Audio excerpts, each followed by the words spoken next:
बोलल्यानंतर योग्य आहे की नाही माहित नाही, पण एक विचार आला. एकाला विचारलं की तुला जीवनामध्ये सुख समाधान कधी लाभेल, तर तो व्यक्ती उद्गारला की ज्यावेळेस सगळ्यात महागडी गाडी माझ्याकडे असेल तर त्यावेळेस मी जीवनामध्ये सुखी असेल. तर त्या व्यक्तीला असं सांगण्यात आलं की शरीरूपी गाडीचं मूल्य काय आहे. ही संपूर्ण जी शरीरूपी गाडी आहे, बॉडी आहे, गाडी आहे, तर ही गाडी आपली 125 करोड रुपयाची. किती आहे? 125 करोड रुपये.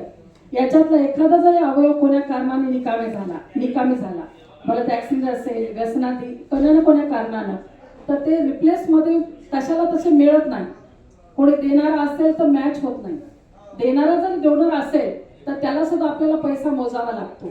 त्यासाठी हे महत्वाचं अमूल्य गाडी 125 करोड रुपयाची घेऊन आपण समाजामध्ये वावरत आहोत. तर ह्याला सुद्धा जोपासणं, जतन करणं, चांगलं ठेवणं ही आपली बांधिलकी आहे किंवा आपली एक श्रेष्ठ जबाबदारी आहे.